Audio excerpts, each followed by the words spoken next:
Good afternoon, and welcome indeed to another edition of the Mark Moses Show podcast. Yes, we are streaming live here on a Taco Tuesday, and if you're here on the coast watching this, yes, it is probably raining cats and dogs right now, but welcome to June here in the great state of Florida. Yeah, and we're always broadcasting from the Anidjar and Levine Accident Attorney Studios. Also want to give a shout-out to Walk On Sports Bistreaux and to Chumley's Depot in downtown Melbourne. Let's get to this fine gentleman. He's got his Ravens hat on, and he's with Brevard Sports Network. He's Alan Zlotorzynski. Alan, how you doing today? I'm doing good, Mark. I'm looking at the logo on the shirt, and I think this is the first time I've ever worn my BSN shirt on your show. Well, I wish more guests would have their name and who they work for on screen. Hey, make it very easy for me. If you follow Alan on Facebook, he was posting last night about the Florida Panthers, who dominated Edmonton in Game 3. What was it, 5-1? It was over in that second period. Panthers are up 2-1. Oh, I'm sorry, 6-1. Panthers up 2-1 in that best-of-7 series. First game not to go to overtime. I mean, you're a big hockey guy. What'd you think of that performance, Alan? Dominating. It was dominating from start to finish. They led it 2-0 in that first period, scored that goal late in that first period. I think at that point really sucked the will out of Edmonton a little bit. I mean, Edmonton came back and got a goal later, but Florida beat them up, beat them out. And, I mean, there were a lot of penalty minutes in this game. We had, multiple fights on the ice last night. And, Brad Marchand, I put this up the other day. I hated that guy when he played for Boston. Hated him. And he just continues, Mark Moses, to be a thorn in the side of Edmonton. He scored another goal last night. I think he's the oldest player to have scored in 3 straight Stanley Cup final games.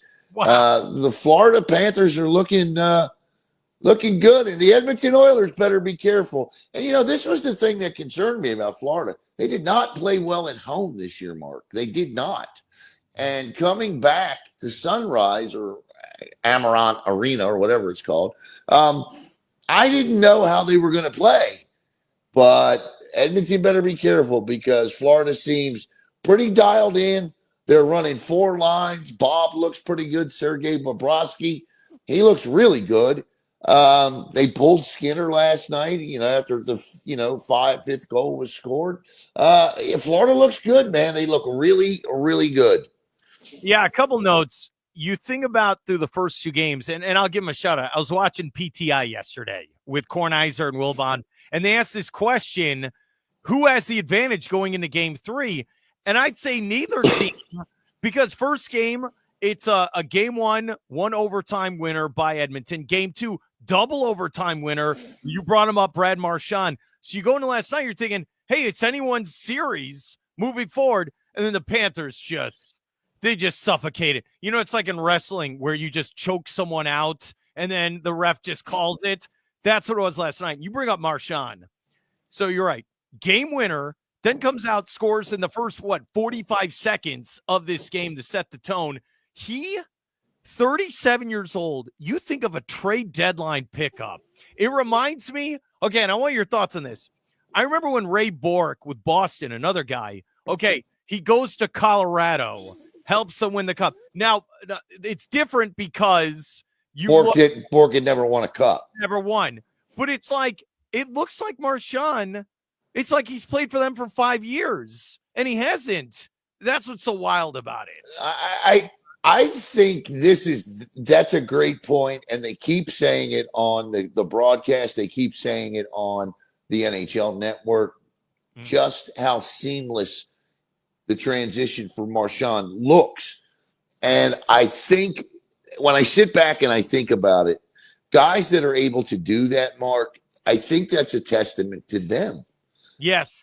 To them personally, to their character, to who they are. They can be the biggest asses in the world on the ice. They can be the guys you don't ever want to play against, but these are the types of guys you don't want to play against, but you always want them on your team. Capitals used to have a guy like this by the name of Dale Hunter.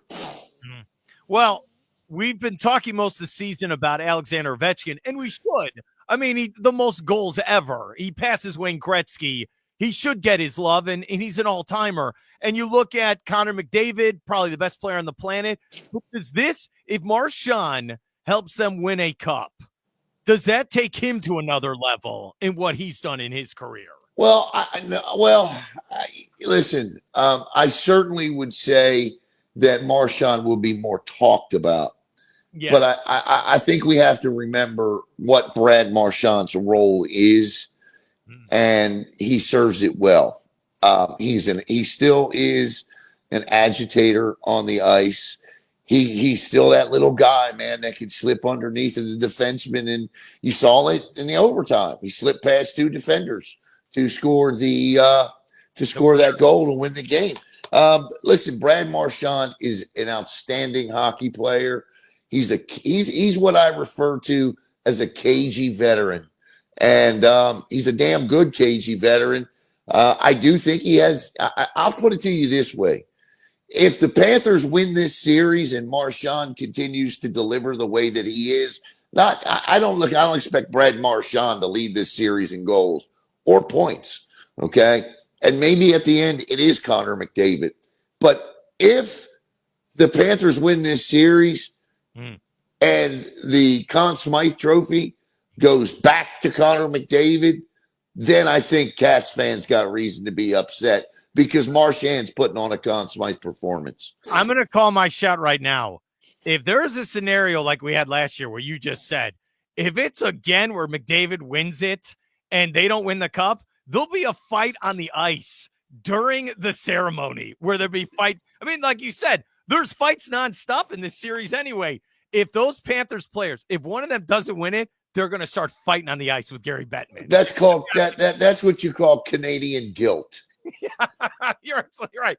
And I said this when we went into this series.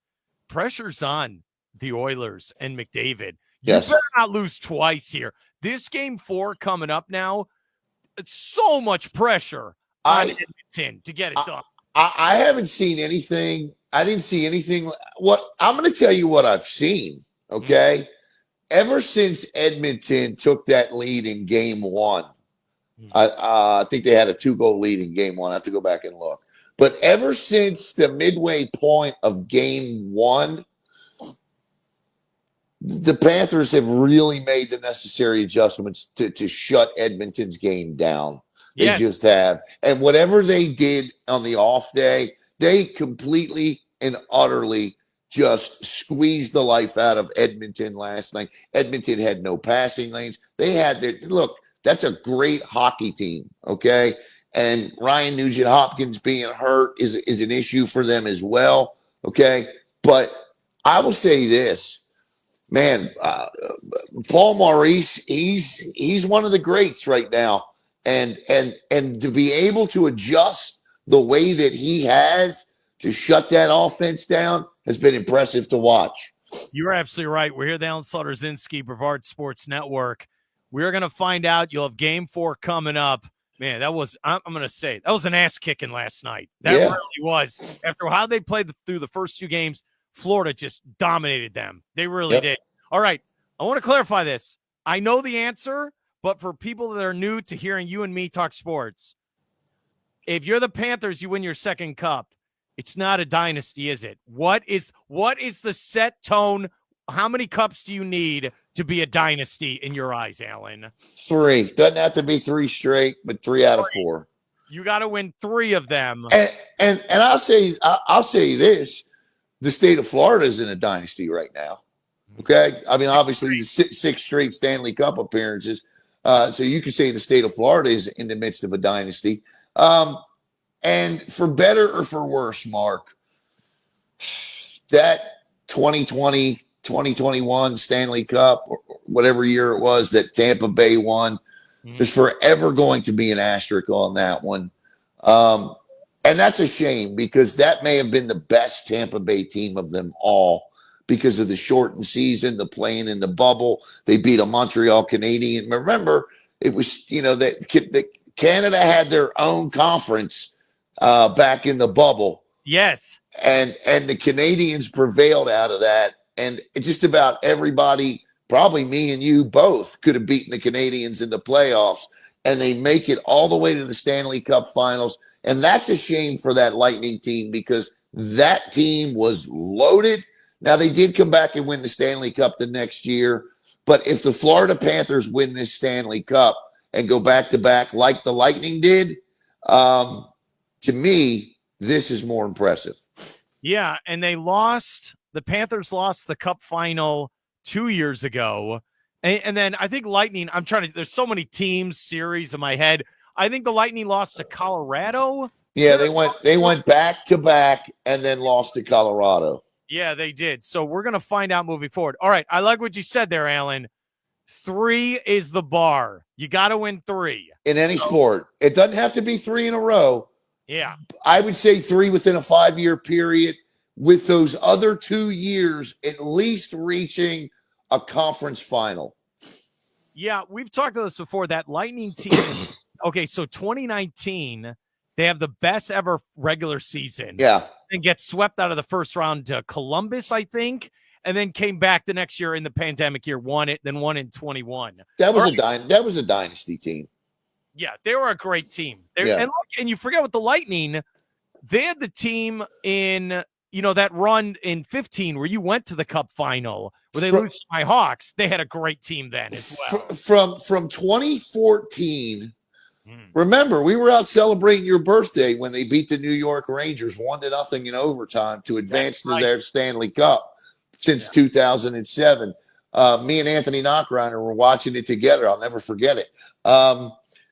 Listen, that Tampa Bay Lightning team from 2014 until 22 years ago was the best in hockey. Yeah, they were great. They were Steven Stamkos, like all those guys. They were great. Victor Hedman. The Penguins, I think, the Penguins beat them in a conference final one year. I mean, so remember Pittsburgh, I think, went on to play Nashville in the Stanley Cup Finals one year. And the team that Pittsburgh ended up beating in the conference final was Pittsburgh. I got you a program from that conference final. I appreciate that. I really do. We're here at the Zlotorzynski Brevard Sports Network. All right. Let's go to the NFL. Yes. Okay, so we usually talk on Tuesdays. So I think it was Thursday or so when Aaron Rodgers goes to the Pittsburgh Steelers, signs the 1-year deal. Now, this story's been circulating for months, right? There's rumblings. It finally happened. You are an AFC North guy. You go for the Ravens, you got the hat on. It's a great division. When this story happened, Alan, I put out a video saying the Steelers are still the 3rd best team in this division, even with Aaron Rodgers. It goes through Baltimore, then it goes through Cincinnati, and then I'll give it to Pittsburgh. That's how I look at it. What do you think of Aaron Rodgers there to Pittsburgh? Well, I think here's what I think. I think he's done. I think George Pickens is now in Dallas, right? Yeah. Their offensive line is terrible. This is a guy that can't get out of his own way anymore. You're 100% correct, Mark. It will be unless the Cincinnati Bengals are able to put together an offensive line that adequately protects Joe Burrow. 60% of their money is tied up in 80% of their payroll is tied up in a quarterback and 2 wide receivers, right? Yeah, you're right. It's going to be between the Bengals and the Steelers for which team hovers above the Browns. I mean, Burrow, great quarterback, great wide receivers, but he doesn't have anybody to protect. It still doesn't keep Joe off the ground 40 times a year. And they still don't have a defense if you're Cincinnati. No. You have all those. But I still – see, this is funny. I still believe in Cincinnati with all those problems more than I do in Pittsburgh. Well, look, I would say this. Cincinnati's and I agree with you. Cincinnati's weapons are far better than that of the Steelers. I mean, you look at Aaron Rodgers. What's he, 41? Yeah. 41 years old. You got DK Metcalf. You got Robert Woods. Pat Freiermuth, I think, is the tight end there. I can't see it. I can't see who the tight end is there. But their offensive line is terrible. Listen, I'll take DK Metcalf, Robert Woods all day. I mean, they're good wide receivers. But you got to get them the football, Mark. And I think you have every right to say what you said about Aaron Rodgers. And here's the other thing, too. This is what shocks me about the Pittsburgh Steelers and Aaron Rodgers. When you look at the Steelers as an organization through the years, I think anybody would tell you first that it's a culture organization. Same as the Ravens, right? In other words, there's the Raven way, there's the Steeler way, and you know what that way is. That way is, you know what? You be a good teammate. You be a good member of the community if you can behave yourself, okay? Because both teams have had players with problems with this. Most recently, Justin Tucker with the Ravens. So you be a good teammate, you be a good player, and you be a good leader if you're a veteran, right? Aaron Rodgers, right now, he's not a member of the Pittsburgh community. Tell me how good of a teammate this guy could possibly be. He just signed the contract, right? So who in the hell even knows him? I don't see how any of this meshes with Pittsburgh's culture of the football team that they've been for 60 years. If he was 35 years old, 36 years old, okay. They wouldn't want him. Yeah, that's the funny part. You know, when you think of Steeler quarterbacks, right? It's Terry Bradshaw. It's Ben Roethlisberger, right? Even, and Steeler fans will cringe when I say this, but even a guy like a Neil O'Donnell, right?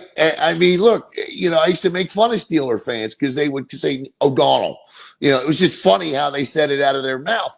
But when you think of Steeler quarterbacks, it's Bradshaw, it's O'Donnell, it's Roethlisberger.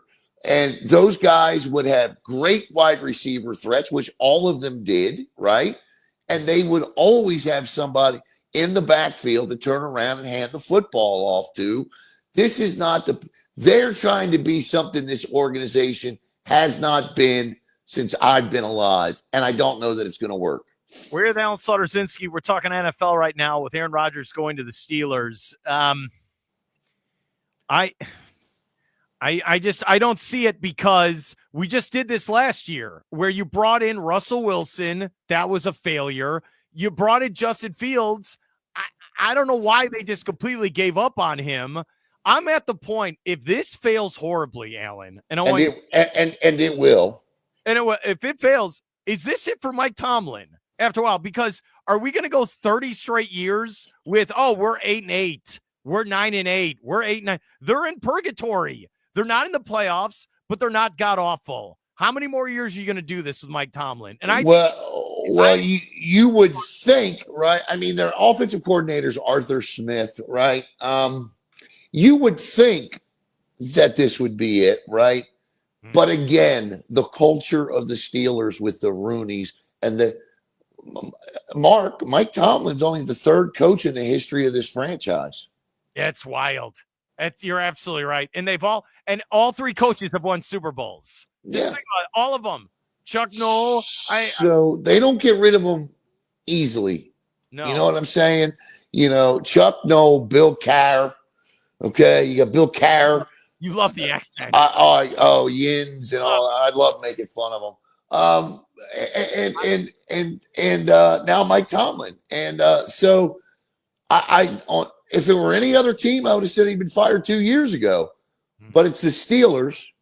But then again, and listen, if anything can ignite something that may force the hand of the Steelers to get rid of Mike Tomlin, it could be Aaron Rodgers on a Tuesday on the Pat McAfee show. Yeah. You know what I'm saying? Yeah, you're absolutely right. And it's fascinating where I think they open with the Jets. It's Steelers Jets. It's going to be fascinating that. And then I think he also gets to take on the Packers, which he did not get to do with the Jets. That's going to be fascinating. It'll take on the Ravens, the Bengals. My Bears get Aaron Rodgers in Chicago. I can't wait. Can't wait for that one. And I know Myles Garrett, Yeah, he wants a piece. Look, Rodgers. Look, he's going to have a game or two where he throws for 350 yards and 3 touchdowns, and everybody's going to say, "Oh my God, he's back. He's this." There will be that game or two, and you know what? Would it shock anybody if it came against the Jets because they're a bad football team? Yes. They got a good defense. So let's say he starts week 1 off. He knows that defense. He knows what they're going to do. Let's say he carves them up a little bit, right? He knows the personnel there. Goes for 303, and the Steelers roll past the Jets, and everybody says, I can see Mike Tomlin now. See, I told you, calm down. Everything's going to be fine. It's not. And Justin Fields is going to start that game. Yeah. The Steelers. Yeah. He's going to come out and run for 150 yards. Throw the ball, I don't know. What last year for the Steelers was it? I mean, if you're a fan of that team, you go, what the hell just happened here? We had 2 quarterbacks, right? What was the point of any of this? Of it? None. If there were actual good quarterbacks in this draft that we just had, they probably would have drafted a quarterback. And here's the thing: they're going to be 7 and what 10 or 8 and 9, and they're going to be drafting in the middle of the pack, Mark Moses, and the great quarterbacks aren't going to be there. You are absolutely right. Look, I'm going to say this right now with you.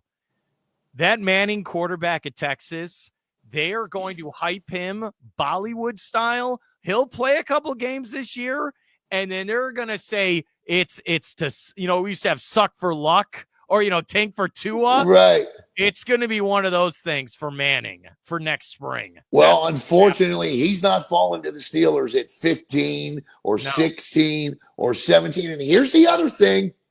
The Pittsburgh Steelers, they don't trade draft picks. No, they don't. But I'm telling you, if you're the Ravens, hey, you're the Ravens, and I know you're going to love this comment. Hey, Steelers are not in our class. I know it's our biggest rival. We have surpassed. If you're the Ravens, you don't even think of the division. All you think about is, I got to get through Buffalo and Kansas City, and we got to get to the Super Bowl. Who cares about this division? If you're the Ravens lost to the Browns last year and the Steelers once last year. They went 2-0 against the Bengals in 2 fantastic games, by the way, I might add. Remember the holder dropped the football on the kick in overtime last year, and the Ravens won the game. But listen, the Ravens should go 6-0 against this division, but they won't. Yeah, they won't. shoot themselves in the foot. You love this team. Yeah. Right. Let's go to college football real quick. Yeah. All right. This is the other story. We're here with Alan Zlotorzynski. So this is a story we've known about, I'd say, for 8, 9, 10 months now. Mm-hmm. And last Friday was kind of a Friday news dump.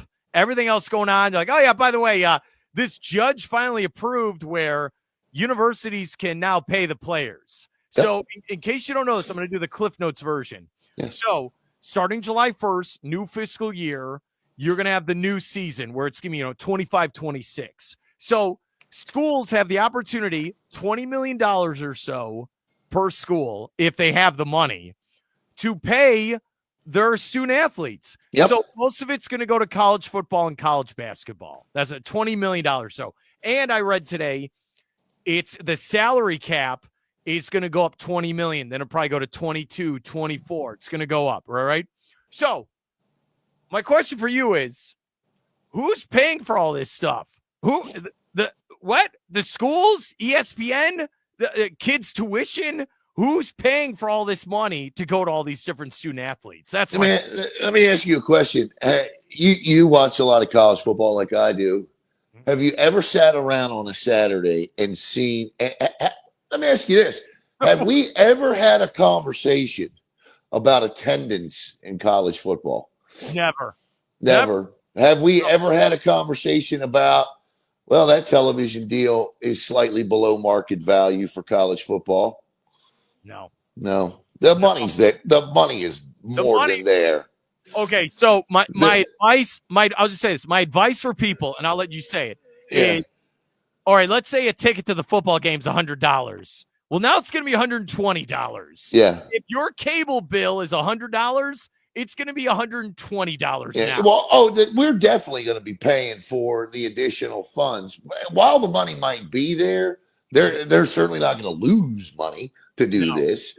Let me also say this. If you have a degree in business and finance and accounting, and you are somewhat educated when it comes to football, go apply to be a general manager for one of these college football teams. Great point. Because they need On3 recently wrote an article that said the number one position in college football moving forward isn't going to be the head coach anymore. The most secure and ultimately what could be just as high a paid job is going to be the general manager of a college football team. You're absolutely right. All right, here's the example. This is why it's crazy, because the idea of amateur sports, that's dead. This is and don't call it semi-pro either. This is a professional sport. I look at, this is how crazy and backwards this is. So Quinn Ewers, the quarterback at Texas, he could have stayed and transferred to another school and made millions of dollars this fall. But he said, I'm going to go to the NFL. Drafted 7th round to the Dolphins, and he's not even going to make $1 million this year. He's going to make less in the NFL than if he would have played Division I football this fall. What? What is that? That's what I don't get in all this. Here's the thing that really blows my mind. This isn't something that affects just college football. I want you to just take a step back for a minute and think about college football is going to see the problems from this. The sport that's going to see the benefit from this is college basketball. Because college basketball, think about the Balkan Five, Mark, right? A lot of overseas camps are starting to close because of NIL. Colleges are bringing players in on NIL deals. Think about the college basketball player who may have tried to turn pro, right? Maybe they get drafted in the 2nd round. But why would they do that now when they can make just as much money playing college basketball? And I predict that the rebirth, the rejuvenation of college basketball as you and I knew it growing up, in terms of a lot of great programs, is coming back. A great point. Yeah, that is a great point, Alan Zlotorzynski of the Brevard Sports Network. I look at, like we just talked about, Arch Manning at Texas, or you can look at DJ Lagway, the quarterback at Florida. Remember, so the school's going to pay you whatever out of that $20 million. Let's say you're Lagway, you're probably going to get a couple million. Absolutely. He's driving so much money for the university, and he still gets his name, image, and likeness money on top of it. So you got two forms of revenue for this. He is, and you know what? I mean, let's be honest, Mark, okay? As a 19, 20, 21-year-old male making $4 million a year in college, do you want the pressures of what comes in the NFL, making that kind of money? I mean, look, if you're the number one overall, that's different, okay? That's if you're a top 10 pick in the NFL draft, you got to go. That's different. But as you get to the bottom of the 1st round in the NFL, in the NBA, and you're a really good player in college, in basketball or football, you now have options to take care of your family. And one of those very good options is to stay in school. I think there will be pressure, though. I think there's going to be on some of these college athletes. Like if you're Arch Manning at Texas, you better win. You better win the SEC. You better make the playoff. You better do. See, what about these coaches? That's what I'm fascinated by. So, coaches have been complaining about recruiting and transfer portal. Okay. Your quarterback's now making $5-6 million a year in college football. You better not bench him. No. What are you, crazy? I'm here to play. I don't care what you think. I'm here to play like a pro athlete. Yeah, well, you're going to see it. I'm sure it's already happened. And listen, I just think we live in some interesting times, my friend. And the other thing that I think about this is the effect. You mentioned the pressure and the winning. Yeah, all of that's always there for these guys. But what does this do competitively to an individual, right? You used to be hungry in college as a sophomore because you had to be at least a redshirt junior before you could be eligible for the NFL draft, right? So what does it do from that standpoint in terms of hunger, wanting to get to the league to make the dollars? Who cares now? You don't have to get there. And here's the other thing. Do we have commitment days in high school anymore? Or when these are signing days, are these real signings now in terms of what are you signing your name to? Great point. I agree. Okay. So if you look at the high school, and it's something you do a great job with Brevard Sports Network, is high school sports going to be even more competitive? Yeah. Even like how it has to be. I like high school football. Now you might have a 15-year-old who's really going to be yelling at their coach, I need to get on the field and play so I can go play pro college sports now. Yeah, I talked to Chris Sands yesterday, and his roster is from O'Galley, and his roster is stacked, Mark. Stacked. Okay? Hold on, let me try this. Yeah. His roster is stacked, Mark, right? And so now I asked him, I said, how do you as a high school football coach combat that? These kids have egos, right? I asked Ryan Schneider the same question. These kids have egos. They want to play. They know the money that awaits them in college. And they both gave a very good answer. Coach Sands just said, listen, if you're going to come play for me, you're going to know the best guy's going to play.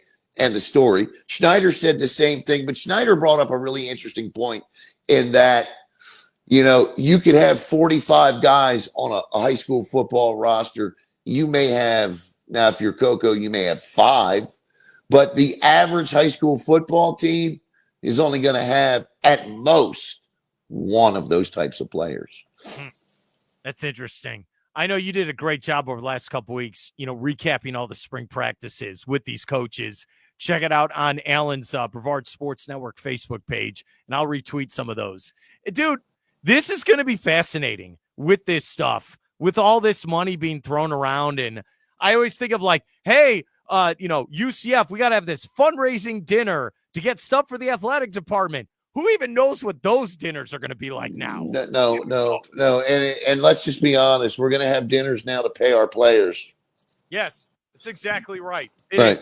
I told you this during March Madness. The Cinderellas are dead. I'm sorry. You're not getting a VCU, an FAU, a Loyola Chicago. Forget it. I'm sorry. They're not going to be able to compete with these teams. No, not money-wise anyway. But I will say this. I think there are enough great athletes around where you could still see the occasional undefeated UCF or Boise State jump up and bite you in college football, right? And I think in college basketball, you're going to see guys. I think you'll still see. I don't think you'll see it as often as we've seen it. It'll just make us appreciate it a lot more when it happens. That's okay. That's a valid point. Yeah. I think of, and I'll let you go. The moment that really changed it for me, and this kind of under the radar. So there's that wide receiver, Isaiah Bond, who was on Alabama under Nick Saban. And I get it. Saban retired. Maybe he didn't want to play for the DeBoer guy, but you're a wide receiver on Alabama. You're making money. And Texas called him up and said, we'll give you more money to play for Texas.